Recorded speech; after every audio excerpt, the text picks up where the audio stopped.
After losing the Chinese Civil War, Chiang Kai-shek retreated to the island of Taiwan, with the eventual goal of retaking the mainland. He established close relations with the West, and reluctantly the US backed him. Mao and the Communists had a brief window in 1950 to chase him across the Taiwan Strait and end the war for good, but that window closed with the outbreak of the Korean War. They continued to hate on each other from across the strait. I have 2 videos about this. I think they're pretty good.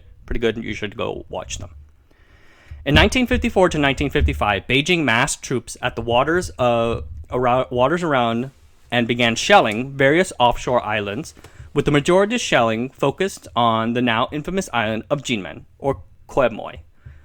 While the main Taiwan island is 100 miles from the mainland, Jinmen itself sits a few miles off the shores of the Chinese city of Xiamen. Mao's goal was to use the show of force to try to dissuade then-President Eisenhower from intervening on the side of the Taiwanese.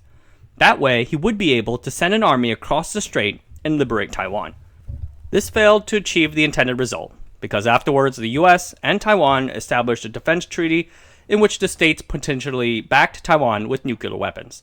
The United States later abrogated this treaty when it broke relations with Taiwan to normalize relations with China in the late 1970s. I have a video about it, you should go watch it. This incident is now known as the First Taiwan Strait Crisis. August 1958 rolls around, and Mao decides to try again. He orders new shelling on the offshore islands. Despite the threat of a nuclear retaliation, Mao was optimistic that the Americans and the ROC would back down, and he and the People's Republic would prevail. And here's a quote from during that time. In the event of nuclear war, to say the worst, half of the world's population would die, but the other half would live. Imperialism would be annihilated, and socialism would prevail all over the world. Outwardly, he showed confidence, yet at the same time he felt deep concern that this latest attempt to poke the bear might spiral out of control, causing the US to basically nuke his country. During a briefing with the military commanders going over the artillery they're going to use on Jinmen, Mao suddenly asked of them, "You're going to use such big guns. Are you going to kill Americans?" When the commander replied that it is likely that, Americans would die, Mao felt silent for 10 minutes and then asked whether it could be avoided. This exchange left the PLA staff quite uneasy. This round of shelling would spark what is now called the Second Taiwan Strait Crisis. The ROC and the PRC shelled each other repeatedly. A few airplanes got shot down, 2 Americans and 600 ROC troops were killed during the crisis, but the Americans proved to once again come to Chiang's aid, and the USA did not look to back down from their pledge to defend his regime. Mao found himself in a bind. The counterintuitive thing about this tiny little island of Jinmen was that he could not take it. Not for military reasons, but for ideological ones. The PLA would succeed in taking the island of Jinmen without a doubt, but it was in no position to move on to taking Taiwan itself. Such a feat would be a stunningly ambitious amphibious assault, bigger than D-Day, and certain to end in failure. It would just leave Chiang and Mao in a stalemate. The Generalissimo with just Taiwan and one other offshore island nearby it, Penghu, and Mao with the entire mainland. Chiang Kai-shek also realized this. During the worst of the artillery bombardment, he passed a message to Mao Zedong and Premier Zhou Enlai through a back door in Hong Kong. In this message, he laid down his cards.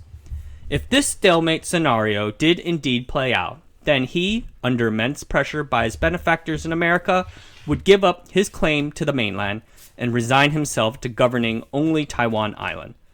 Because Chiang cannot take the mainland and Mao cannot take Taiwan, this ends like with Korea, Vietnam, and Germany, dividing China into a mainland China and a Taiwan China. 2 Chinas. This was actually the preferred diplomatic solution by the United States at the time, though not said publicly, but it was unacceptable to both Mao and Chiang. Mao and Chiang had and always will be bitter enemies, but they agree on one thing. There is and can only be one China. Here's a quote from the memoirs of his physician. Mao regarded Chiang Kai-shek as his lifelong enemy, but gave him credit for a strong sense of nationalism, not subservient to the United States. He said, "Chiang Kai-shek and I both claim there is only one China. On this point, we are in complete agreement."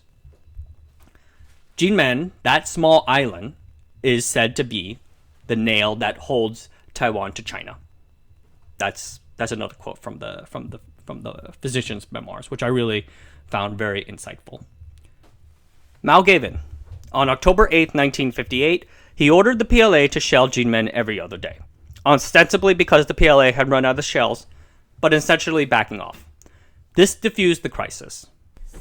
The reason I gave such a detailed timeline of this event is to convey to you just how big of a deal the One China concept was and still is to Mao and the Chinese Communist Party. Okay, so what does this all have to do with the Chinese and the Soviets? Find out in part 2.